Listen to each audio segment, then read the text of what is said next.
Olá, pessoal. Vamos então para o último tópico, né? O tópico 20 de Direito Civil 1, falando sobre, dentro daquela tricotomia, os dois últimos itens, né? Mente e espírito, que é a integridade psíquica e a integridade moral da pessoa, né? Então, direto ao tema, sobre o direito à integridade psíquica. Aqui, na verdade, nós temos que levar em consideração os elementos intrínsecos da pessoa. Isso quer dizer, baseado nos atributos da inteligência, do sentimento, né, que são os chamados componentes do psiquismo humano, né? A psique humana tem que ser respeitada, tem que ser protegida e não violada, né, de acordo com principalmente as previsões, os ditames constitucionais, mas também a forma de assegurar esse direito conforme a previsão da nossa lei substantiva civil, né, no nosso Código Civil. Então, o direito à integridade psíquica, né, basicamente protege a liberdade, protege a intimidade ou a privacidade e também o segredo da pessoa. Então são esses três elementos que a gente vai acabar analisando nesse primeiro momento. E depois falamos sobre a integridade moral e o último tópico da tricotomia relacionada ao espírito da pessoa. Então, falando primeiro sobre a liberdade.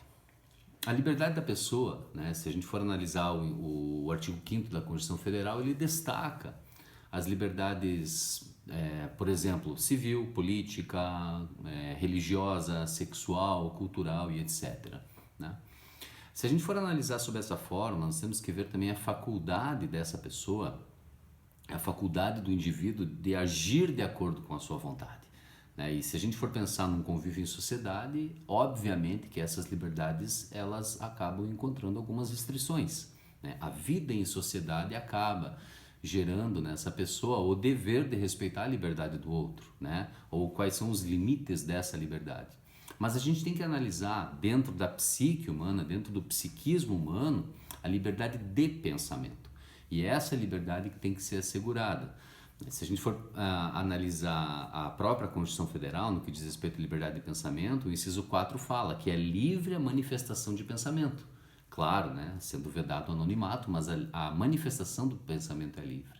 Então não é só a liberdade de pensar, mas é a liberdade de manifestar esse pensamento, que tem que ser protegido, né, que tem que ser respeitado, né, essa liberdade. E aí, é claro, se a gente for pensar nesse foro íntimo, né, dessa pessoa e como proteger essa liberdade de pensamento, a gente tem que falar das criações intelectuais, né? E basicamente, na própria Constituição Federal, no seu artigo 5º, nós temos lá no inciso 27, 28, 29, trata a respeito dessas criações intelectuais. Mas lembrando, inclusive, o tópico da nossa aula retrasada, o tópico 18, 17 ou 18, mas acho que foi o tópico 18, falando sobre as características, né, dos direitos da personalidade, aquela parte que falamos que o direito da personalidade ele é inalienável, ele é intransmissível, ele é impenhorável.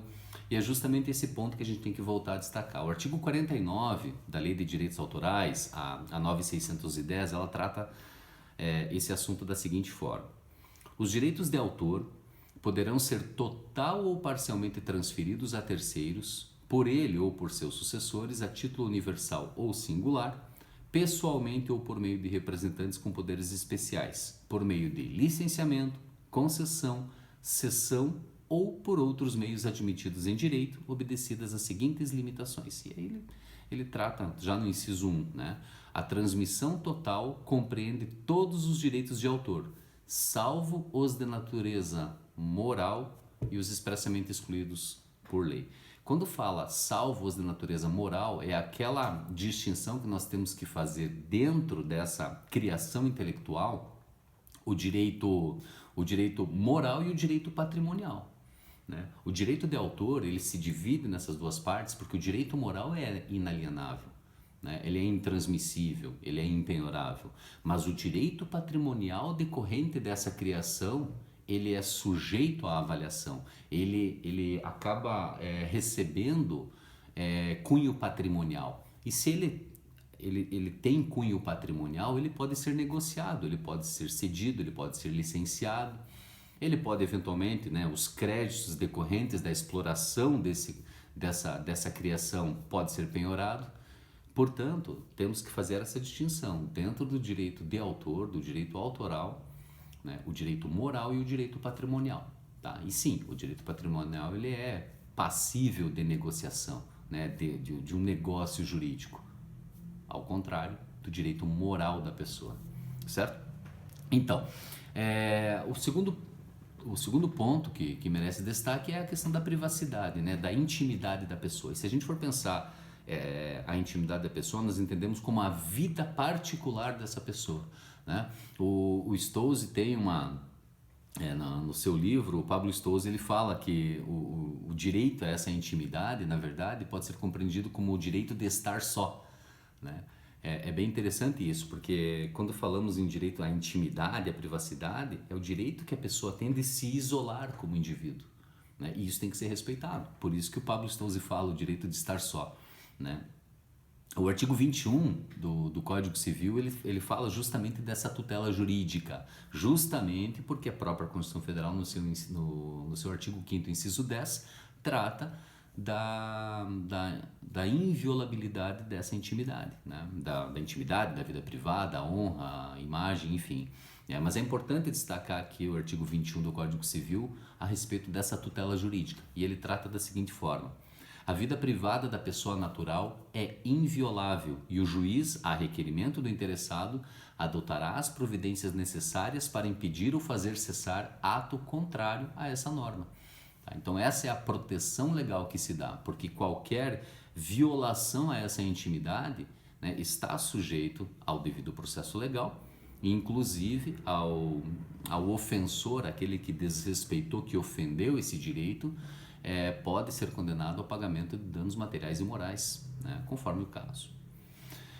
O terceiro tópico fala a respeito do segredo, né, tanto o segredo pessoal, doméstico e até mesmo profissional. Né? Então aí, quando a gente fala em segredo pessoal, ele gera bastante discussão, principalmente agora nos últimos anos, né, desde essa chamada proteção de dados, né, não é só a proteção epistolar, né, de cartas, a proteção telefônica e a proteção telegráfica, né? E aí nós temos a lei de interceptação telefônica, né, que é lá de 96. Nós temos agora, depois do Marco Civil da Internet de 2014, pela lei 12.965, nós temos a LGPD, né, a Lei de Proteção de Dados Pessoais, a Lei Geral de Proteção de Dados Pessoais, que é a 13.853, que é recentemente, agora de 2019, que trata justamente desse assunto, né? Extremamente recente, é um assunto que está em voga, que está, né, nas mídias, enfim, e tem gerado bastante discussão, essa chamada proteção dos dados pessoais, né?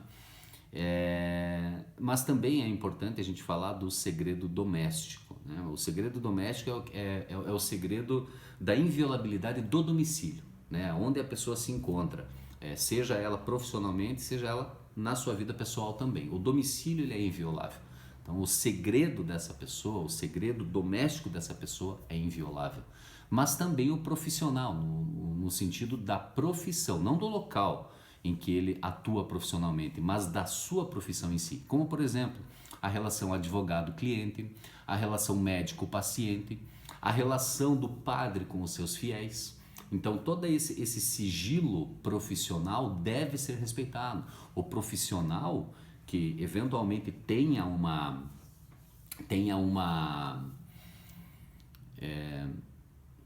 o conhecimento de alguma situação que importe em exposição do seu cliente, do seu paciente, enfim, do seu fiel, ele está assegurado, né, ele está protegido, né, no sentido de não violar a intimidade dessa pessoa, né? E claro, a violação desse dispositivo está previsto no Código Penal, nos artigos 153 e 154, né? Bom, basicamente é isso, né, do que diz respeito a essa questão envolvendo a integridade psíquica da pessoa, né? E agora a gente vai para o último tópico, né? Chegando então ao final da nossa disciplina do Direito Civil 1, falando sobre o direito à integridade moral, tá? Que também, obviamente, tem repercussões no campo penal, no que diz respeito aos crimes contra a honra. Então é o primeiro ponto. Quando a gente fala em integridade moral, a gente fala na honra, né? Obviamente também falamos da imagem, falamos da identidade moral, mas primeiramente destacamos a honra da pessoa. E se a gente for falar da honra da pessoa, é o que realmente acompanha o indivíduo, né? A honra acompanha o indivíduo desde o seu nascimento e continua com esse indivíduo após a sua morte. Por isso, falamos também da integridade do corpo morto, né? da proteção do corpo morto, né? E do direito de que ele não seja violado, mas também no que diz respeito à honra dessa pessoa que também eventualmente já tenha falecido, né? E a forma de proteger isso. É claro, voltando na questão da honra, existem a honra objetiva e a honra subjetiva. Então, o que é a honra objetiva? A honra objetiva entende-se como a própria reputação da pessoa, ou seja, o bom nome, a fama que essa pessoa tem no meio social, onde ela se encontra, onde ela, na sociedade onde ela está inserida. Mas a honra subjetiva é a percepção do próprio indivíduo, né? Pensando assim, é o sentimento pessoal dele, de estima, né? Justamente em relação à própria dignidade, tá? Então a honra objetiva, né, diz respeito a como as pessoas o veem, né, inserido naquele meio social, e a honra subjetiva, ela é pessoal, ela é o sentimento do próprio indivíduo, tá? É claro que a tutela penal, como eu falei agora há pouco, essa tutela se encontra lá nos artigos 138, 139 e 140 do Código Penal, quando fala dos crimes contra a honra, né, a injúria, a difamação, a calúnia, enfim, tá? Obviamente, isso será devidamente estudado dentro da disciplina de direito penal. O segundo tópico, né, além da honra, tem a questão da imagem.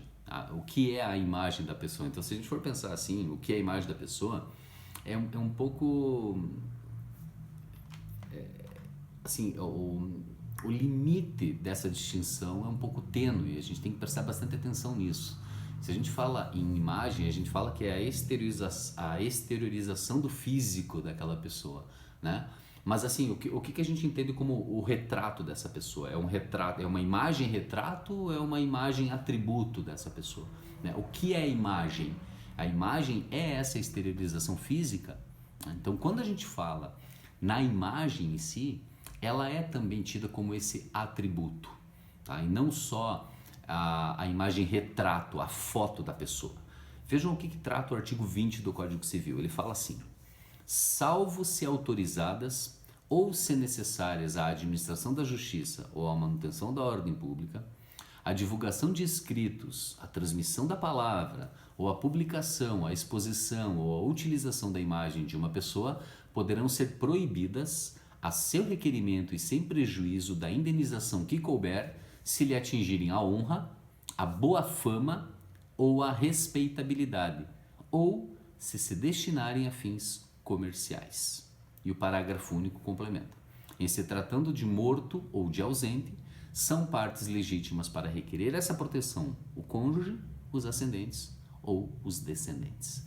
Então, quando falamos em imagem, ela pode ser compreendida tanto a imagem retrato quanto a imagem atributo, né? Não há uma distinção sobre ela. A proteção jurídica se dá tanto quanto a exteriorização física, né, desse indivíduo, a imagem tida como personagem, como pessoa, mas também os atributos que lhes são entendidos, né? Ou seja, a pessoa ela pode ter uma boa fama, ela pode ter uma má fama. Então essa utilização, a exploração desses atributos ou da imagem atributo desse indivíduo que podem gerar consequências no direito, tá? E por isso devem ser protegidas. E por fim a questão da identidade, né? Quando se fala em identidade da pessoa, nós podemos lá nos remeter ao 16 ou ao 19, né, o artigo 19 do Código Civil, que também fala sobre o pseudônimo, enfim, né?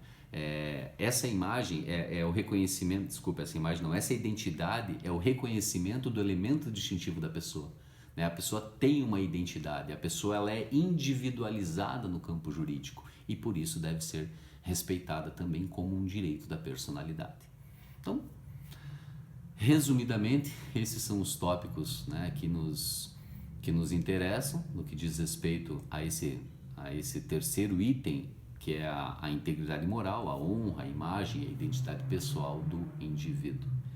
E assim chegamos, né, ao fim da nossa disciplina do Direito Civil 1 e, enfim, no segundo semestre, né, o Direito Civil 2, temos muito assunto ainda para debater, para comentar, para trabalhar e espero que vocês tenham gostado até aqui e seguimos então até o próximo semestre.